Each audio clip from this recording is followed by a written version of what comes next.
కరీంనగర్లో ఓ కార్పొరేటర్ దంపతులు మున్సిపల్ ఉద్యోగుల మధ్య పెద్ద వార్ నడుస్తోంది. అక్రమంగా కట్టిన గోడను తొలగించాలంటూ ఓ అధికారిని కార్పొరేటర్ భర్త కోరగా ఆమె అట్టి ఫైల్ను మొహంపైన కొట్టినట్లుగా కార్పొరేటర్ భర్త ఆరోపిస్తున్నారు. ఈ ఘటనను ఖండిస్తూ కార్పొరేటర్ భర్త చంద్రశేఖర్ మున్సిపల్ కమిషనర్ వద్దకు వెళ్లగా ఆమె దురుసుగా ప్రవర్తించారని తెలిపారు. వీరిద్దరి మధ్య వాగ్వివాదం చోటు చేసుకుంది. అంతేకాకుండా ఉద్యోగులంతా ఏకమై ఉద్యోగినిపై దురుసుగా ప్రవర్తించారంటూ ఆందోళన కార్యక్రమాలు చేపట్టారు. ప్రస్తుతం వీరి మధ్య నడుస్తున్న వ్యవహారమంతా కరీంనగర్లో హాట్ టాపిక్గా మారింది. మార్షల్ వర్సెస్ మున్సిపల్గా నడుస్తున్న వ్యవహారంపై మైత్రి ఛానల్ అందిస్తున్న ప్రత్యేక కథనం ఇప్పుడు చూద్దాం. కరీంనగర్ కార్పొరేటర్ మెండి శ్రీలత ఆమె భర్త చంద్రశేఖర్ ఫిర్యాదు చేసేందుకు టౌన్ ప్లానింగ్ ఉద్యోగి తేజస్విని వద్దకు వెళ్లారు. జీతాలు తీసుకుంటూ ఎందుకు పనిచేయడం లేదని చంద్రశేఖర్ ఉద్యోగిని ప్రశ్నించగా ఆమె ఫైల్ను మొహంపై విసిరేసిందని చంద్రశేఖర్ ఆరోపించారు. అంతేకాకుండా పరుష పదజాలంతో కించపరిచాడంటూ ఉద్యోగి తేజస్విని కమిషనర్కు మొరపెట్టుకున్నట్లు తెలుస్తుంది. ఇది జరిగాక మెండి చంద్రశేఖర్ కమిషనర్ను కలిసేందుకు ప్రయత్నించగా ఆమె గెటౌట్ అంటూ కించపరిచిందని కార్పొరేటర్ మెండి శ్రీలత ఆరోపించింది.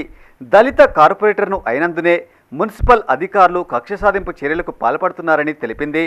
అంతేకాకుండా అర్ధరాత్రి ఆమె భర్తను అరెస్టు చేశారని ఆరోపించింది. మేయర్ సునీల్రావు ప్రోద్బలంతోనే భర్తపై అక్రమ కేసులు పెడుతున్నారని తెలిపింది. అంతేకాకుండా అర్ధరాత్రి తన భర్తను అరెస్టు చేశారని ఆరోపించింది. మేయర్ సునీల్రావు ప్రోద్బలంతోనే తన భర్తపై అక్రమ కేసులు పెడుతున్నారని తెలిపింది. అంతేకాకుండా అక్రమ సంపాదనతో మేయర్ సునీల్రావు అమెరికాలో ఇల్లు కట్టి గృహప్రవేశం చేశాడని ఆరోపించింది. నా భర్త చంద్రశేఖర్ రూమ్లోకి వెళ్ళగానే లోపలికి రానియకుండా గెట్అవుట్ అని కమిషనర్ మేడం అనడం జరిగింది. అట్లా అన్నప్పుడు అక్కడ కార్పొరేటర్ కంసాల శ్రీనివాస్ గారు ఉన్నారు, S6 రిపోర్టర్స్ గౌతమ్ గారు ఉన్నారు, శ్రీనివాస్ రెడ్డి గారు ఉన్నారు. వాళ్ళందరి ముందే నా భర్త చంద్రశేఖర్ను కిరణ్ గెట్అవుట్ అనడం జరిగింది. అప్పుడు నా భర్త చంద్రశేఖర్ గారు, మీరు గెట్అవుట్ అని ఎట్లా అంటున్నారు మేడం, నేను ఒక మాజీ కార్పొరేటర్ భర్తని, నా ప్రజల ప్రాబ్లమ్స్ నేను చెప్పడానికి రావద్దా, మీరు వినడం కూడా కనీసం ఏమైందని అడగకుండా గెట్అవుట్ అని ఎట్లా అంటున్నారు అంటే, సారీ మేడం, సార్ వెళ్ళిపోండి అని చెప్పడం జరిగింది. సరే సారీ చెప్పింది కదా మేడం, నేను రేపు వచ్చి పని చూసుకుంటలే అని తను ఇంటికి రావడం జరిగింది. ఇంటికి వచ్చిన తర్వాత మేయర్ గారి దృష్టికి ఈ విషయం వెళ్ళిందంట, సునీల్ రావు గారి దృష్టికి వెళ్తే ఆయన కమిషనర్ గారికి ఫోన్ చేసి, ఆ తేజస్విని కూడా దళిత బిడ్డనే కదా, ఆమెతో కేసు పెట్టిరు మేడం మీరు కమిషనర్ గారు, అప్పుడు లోపల వేయచ్చు అని చెప్పడం జరిగిందంట. మాకు తర్వాత తెలిసింది. ఫైల్ ఎత్తుకపోతే మాకు పని జరగాలని మేము ఫైల్ పట్టుకొని మున్సిపల్ చుట్టూ తిరగడది. ఫైల్ ఎత్తుకపోయి మేము ఏం చేసుకుంటాము? మా మీద కక్ష సాధింపుతోని మేయర్ గారు ఈ పని చేపించిండు. వెనకాలండి మొత్తం నడిపించేది మేయర్ సునీల్ రావు. ఎందుకంటే తను అమెరికా వేయండు కదా, అక్కడ ఇల్లు కొనుక్కున్నాడు, ఇక్కడ స్మార్ట్ సిటీ వర్క్లతో పైసా సంపాదించిండు, ఇక్కడ కబ్జా చేసి ఇక్కడ ఇల్లు కట్టిండు. భగత్ నగర్లో ఉన్న సంపాదన అంతా ఇప్పుడు అమెరికాలో పెట్టి అమెరికాలో ఇల్లు కట్టి మొన్న 29 తారీఖు గృహప్రవేశం చేయడానికి వేయండు. ఇదిలా ఉండగా కార్పొరేటర్ భర్త మెండి చంద్రశేఖర్ ఉద్యోగులపై దురుసుగా ప్రవర్తించడమే కాకుండా అసభ్య పదజాలంతో దూషించారంటూ మున్సిపల్ అధికారులు ఆందోళనకు దిగారు. కార్యాలయం ఎదుట నల్ల బ్యాడ్జీలు ధరించి మెండి చంద్రశేఖర్ ప్రవర్తనకు వ్యతిరేకంగా ధర్నా చేపట్టారు. ఉన్నతాధికారులు తక్షణమే స్పందించి సదరు వ్యక్తులపై చర్యలు తీసుకోవాలని డిమాండ్ చేశారు. వివిధ ప్రాంతాల నుండి వచ్చి కేవలం ప్రజాసేవ కోసమే పనిచేస్తుంటామని అధికారులు చెబుతున్నారు. భయపెట్టి పనులు చేయించుకుంటున్నారని ఆరోపించారు. దుర్భాషలాడడాన్ని తీవ్రంగా ఖండిస్తున్నామని TNGOs అధ్యక్షుడు దారం శ్రీనివాసరెడ్డి అన్నారు. కరోనా సమయంలో మున్సిపల్ కార్మికులు వేలాది ప్రాణాలు కాపాడడంలో సహకరించారని గుర్తు చేశారు. ఉన్నతాధికారులు తక్షణమే స్పందించి మెండి చంద్రశేఖర్పై చట్టపరమైన చర్యలు తీసుకోవాలని డిమాండ్ చేశారు.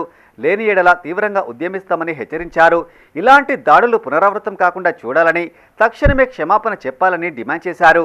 విధి నిర్వహణలో ఉన్న మా మహిళా ఉద్యోగిపై నిన్న మన మాజీ కార్పొరేటర్ గారి భర్త మెండి చంద్రశేఖర్ గారు విశిక్షణ కోల్పోయి ఆమెను దుర్భాషలాడి ఆమెపై దాడి చేయడం జరిగింది. దానిని మేము తీవ్రంగా ఖండిస్తున్నాం. అదేవిధంగా గౌరవ మున్సిపల్ కమిషనర్ గారు కూడా ఈ విషయాన్ని ఆమె దృష్టికి తీసుకుపోయి తెలియజేయంగా ఆమె వారిని అడగడంతో గౌరవ మున్సిపల్ కమిషనర్ గారిని కూడా అసభ్య పదజాలంతో వారిని కూడా దూషించడం జరిగింది. దీన్ని మేము తీవ్రంగా ఖండిస్తున్నాం. నిన్న జరిగిన సంఘటన దురదృష్టకరమైంది. మా మున్సిపల్ ఉద్యోగులు ఇప్పుడు ప్రెసిడెంట్గా చెప్పినట్టు ఆర్గనైజర్ కష్టపడకుండా ప్రజాసేవలో మేము కూడా భాగస్వామ్యమైనాము. ఈ రోజు నుండి ఒక కాంట్రాక్ట్ వర్కర్ నుంచి స్వీపర్ రెగ్యులర్ ఎంప్లాయీ వరకు ఏ వ్యక్తి మీద ఎలాంటి దౌర్జన్యం జరిగినా ఊకుండేది లేదు. మా నిరసన ఈ కాడికి వెళ్ళి వాటర్ సప్లై కానీ శానిటేషన్ కానీ బంద్ చేస్తాం. ఎవరైతే మా మీద దాడి చేయడానికి ప్రయత్నిస్తారో దాడి చేసిన వాళ్ళని కూడా శిక్షించే వరకు మేము వాళ్ళని శిక్షించకుండా మేము కొద్ది రోజుల్లో మా కార్యాచరణ ప్రకటిస్తాం, మొత్తం బంద్ పాటిస్తాం.